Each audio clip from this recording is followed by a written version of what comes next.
matino sa 2028. Anong mangyayari sa Pilipinas? Wala nga nangyari sa Pilipinas nitong 3 taong huli.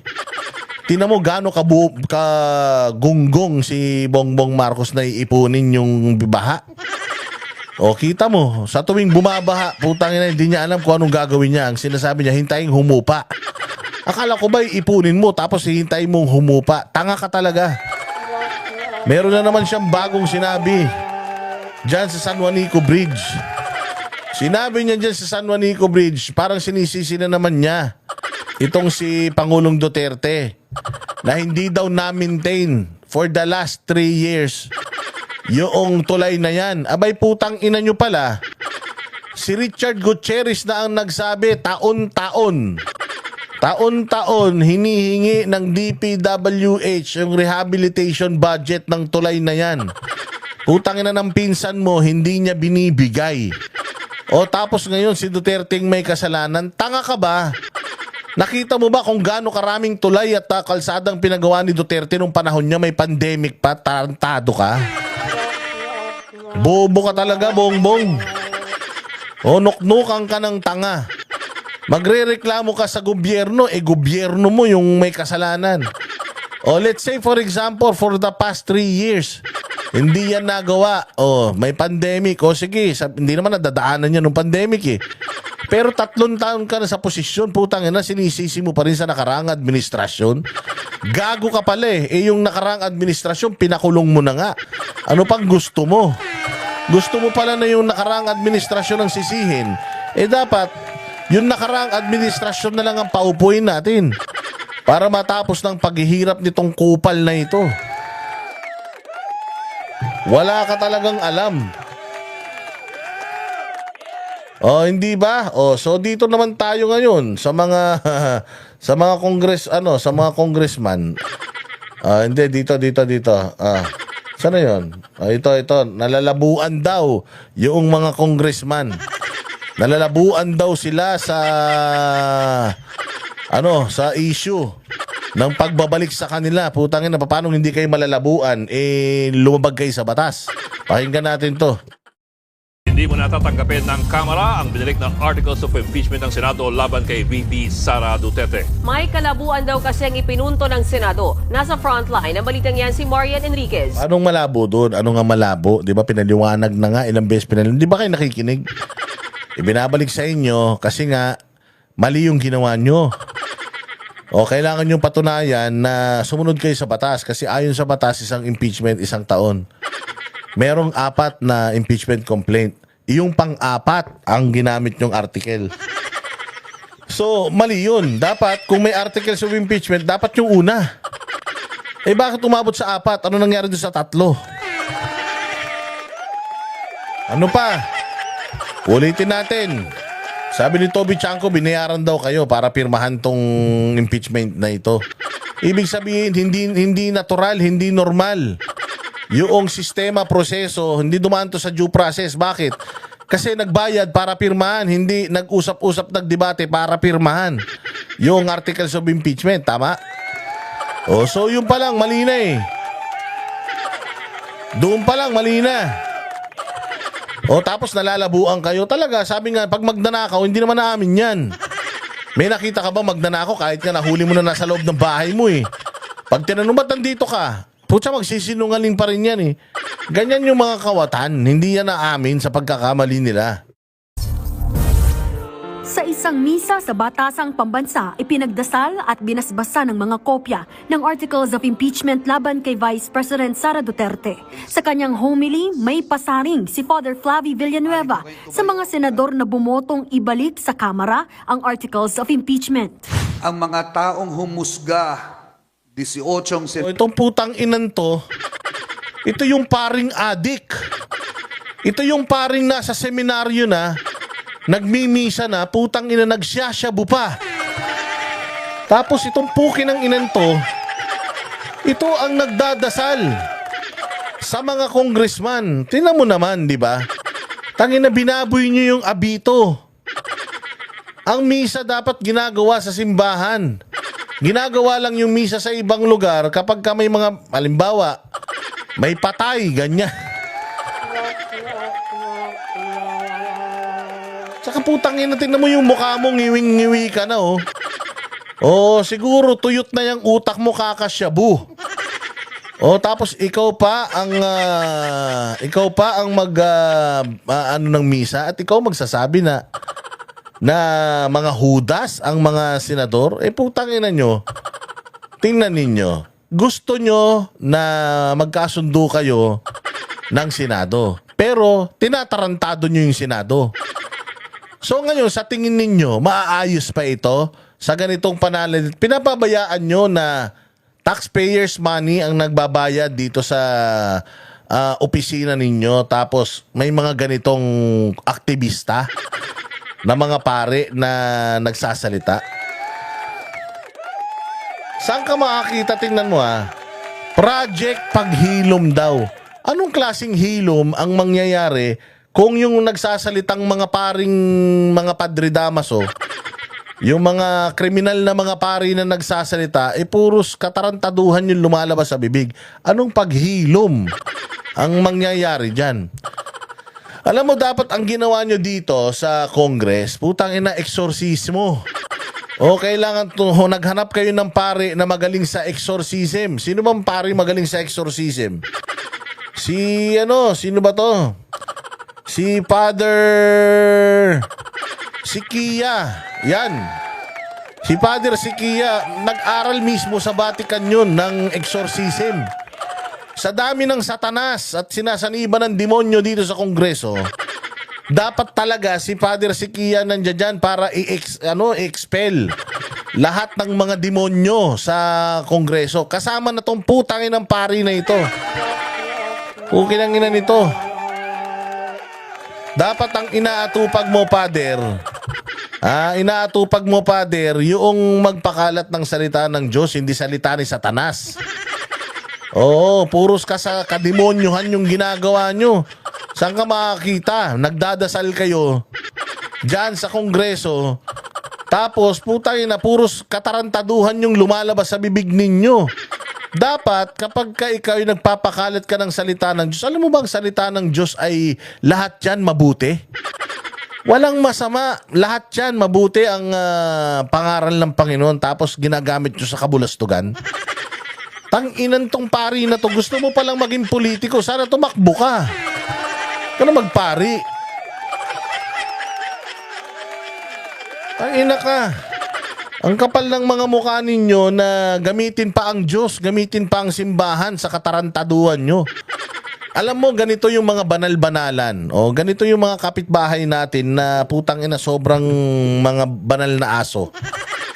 Yung mga tipong putya, lahat ng misa inaatinan, pero ang lalakas magmura, ang lalakas maliit ng kapwa nila. Oo, ito yung mga kapitbahay natin na putya sa ulo ang Stations of the Cross. Pero putang ina, kahit minsan hindi na kayo halubilo sa mga kapitbahay yan dahil mata pobre.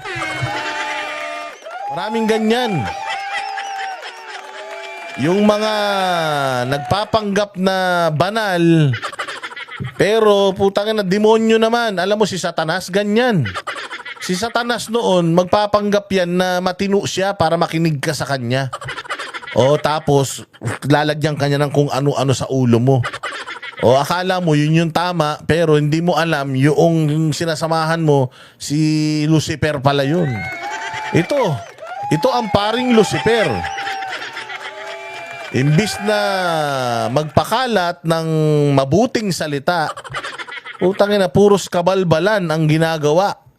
Dapat ito tinatanggalan to ng mga ng mga abito. O kung gusto mo pala maging aktivista, putang ina, wag mo nang gamitin ng Diyos. O kung gusto maging aktivista, sumama ka na, umakyat ka na sa bundok. Mamawa ka ng baril, lumaban ka sa gobyerno. Galit na galit ka pala sa gobyerno eh. Tapos ginagamit mo pa yung ginagamit mo pa yung Biblia ginagamit mo pa yung Katolisismo sa katarantaduhan nyo. Dapat diyan exorcist. Yung pag binibindisyonan mo yung nagsasalitang mga demonyo, biglang nasasaktan. Senador, ang mga hudas na mukhang alagad, ngunit Ikaw yung mukhang alagad ng Diyos pero demonyo. Ikaw yung alagad ng Diyos na sumasyabu, bumabatak. Kaya ngayon ipinagtatanggol mo yung mga biktima ng war on drugs, na mga adik katulad mo. Galit na galit ka. Utangin ng tong pari na to, sarap sapukin sa mukha eh.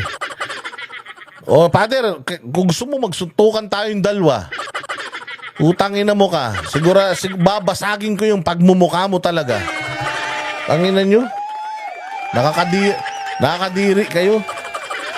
Kaya hindi na kaya ang Pilipinas, sa totoo lang, wala nang mga masyadong nagsisimba.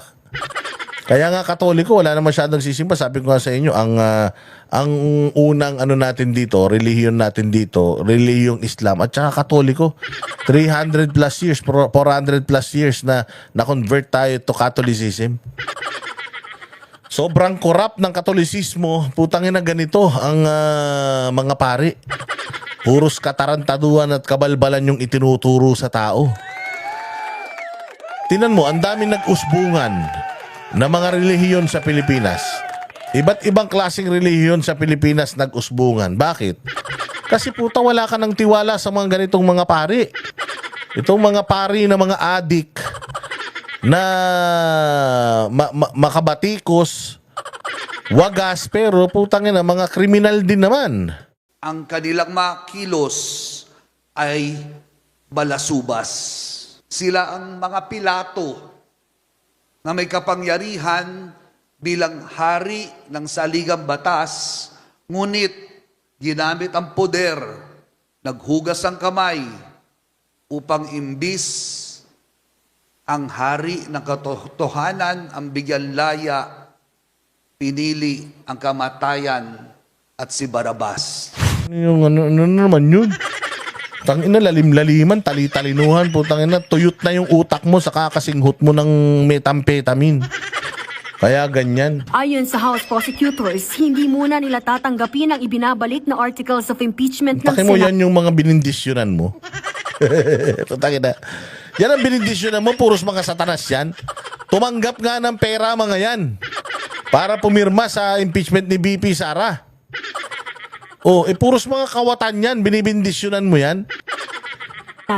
Gusto raw muna sana nilang maghain ng motion to seek clarification para humingi ng kaliwanagan sa impeachment court. Nanindigan si House Prosecutor Jervy Luistro na naaayon sa saligang batas ang impeachment complaint at hindi lumabag sa one-year prohibition rule. Imposible rin daw ang gusto ng impeachment court na ipaalam ng Kamara sa ilalim ng 20th Congress na handa silang ipagpatuloy ang impeachment complaint.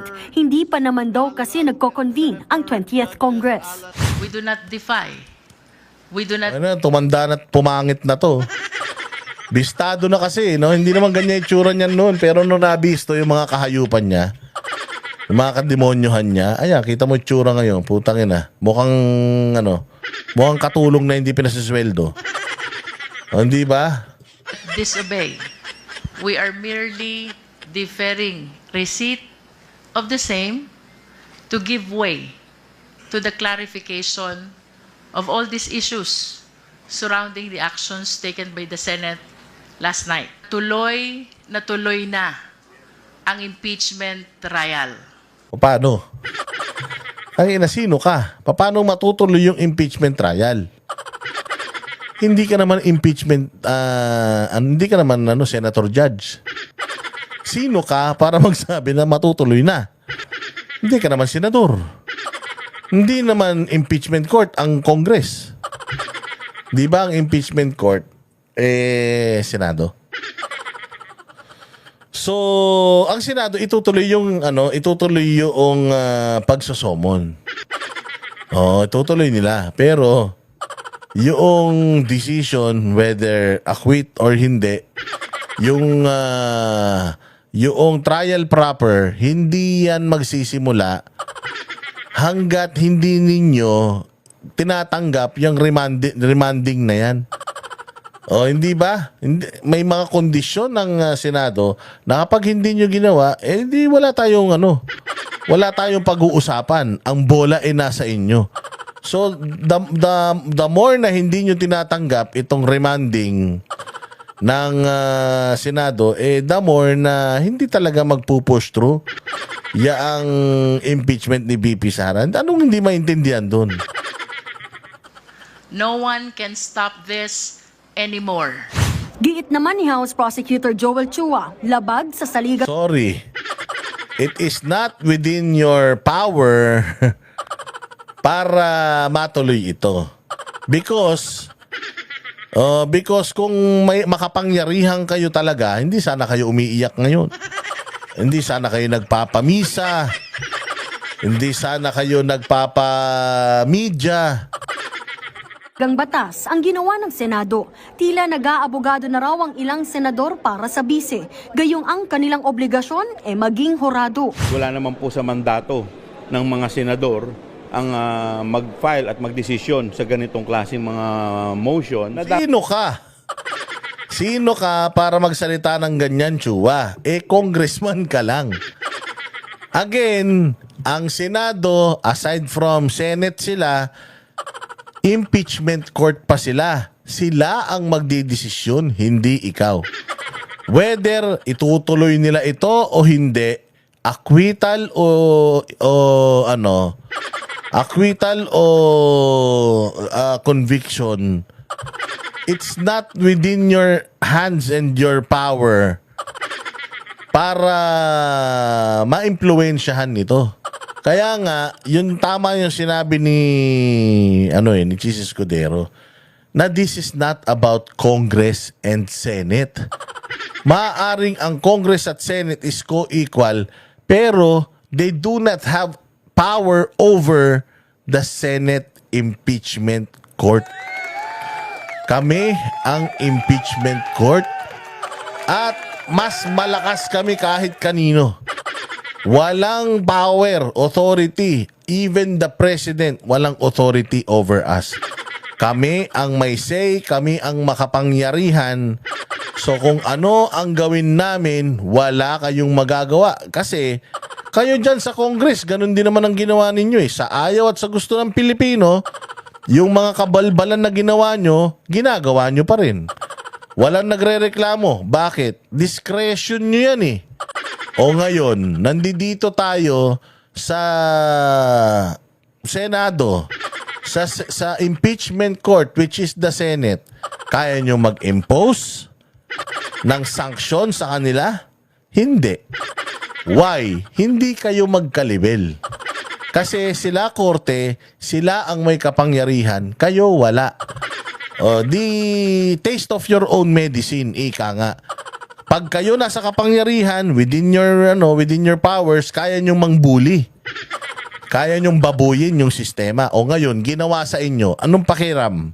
Anong pakiramdam? Anong pakiramdam na powerless ka? Anong pakiramdam na kahit na anong iyak mo, hindi kayo pinakikinggan?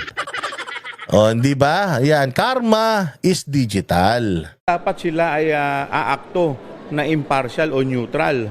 Pero O kayo din naman eh. Dapat di ba impartial at neutral? Ba't naging impartial at neutral ba kayo? Kay BP Sara? Di ba pinagkaisahan nyo? Di ba nagkakandak ka pa lang ng hearing? Putang ina, kriminal lang. Tingin mo kay Inday Sara? Ikaw ang committee chairman. Dapat patas ka at neutral. Pero naging neutral ka ba nung ikaw ang umahawak ng mga reklamo ninyo kay BP Sara? Hindi. Bakit ka ngayon nagdidiman ng neutrality sa mga senador? Tanga ka ba? Kayo nga namuliti ka eh. Do you expect yung mga senador na hindi mamumuliti ka? Hindi ba? Bobo. ngayon po parang hinaharang po nila ang demokrasya po dito sa ating bansa. Gayunman, welcome sa House Prosecutors ang paghahain ng summons ng Senado sa kampo ni VP Sara. Ang ibig sabihin lang daw nito, kinuha na ng Senado ang jurisdiction sa kasong ito, kaya mas malinaw na tuloy ang impeachment trial. We do not do this thing, we are sending the wrong signal to the Filipino people that our constitution can just be violated by powerful people. Hindi po Diba ganyan din nga kayo? Di ba powerful kayo nung Quadcom? Powerful kayo nung Tricom? Hindi ba binubuli ninyo yung powerless? Yung mga vloggers, di ba binabalasubas nyo? Dahil kayo yung powerful, ngayon, yung Senado, yung Senate Impeachment Court, mas powerful kaysa sa inyo. Anong pakiramdam na powerless? Yan, nasanay kasi kayo. Nasanay kayo na kayo lang ang may kapangyarihan. Malas nyo. Malas nyo kasi yung Senate President, kupal. Di ba? Kaya malas nyo kapag naging presidente si Inday Sara kasi mas kupal yun.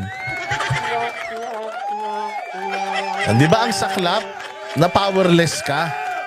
Kaya sa susunod, kapag kayo may hawak ng kapangyarihan, maging patas kayo. Pag nagpatawag kayo ng mga hearing, maging patas kayo. Mantakin nyo si Kernel Grijaldo. Pinakulong nyo ng 6 na buwan. Anong patas dun? Bully kayo. Kapag may kapangyarihan kayo, you have the contempt powers. Ang ginagawa nyo, contempt kayo ng contempt. Bakit? It's within your discretion. It's within your powers. Kayang questionin? Hindi. O ngayon, bakit nyo kini-question yung Senado? Kasi mas makapangyarihan sila sa inyo. Kasi hindi ninyo kayang utusan ang Senado. Kasi mga kupal sila. O yan ang sinasabi natin. Oo, sabi nga nila, you reap what you sow. Kung ano ang itinanim mo, yun na nga anihin mo. O nagtanim kayo ng kabulastugan, anong inani nyo?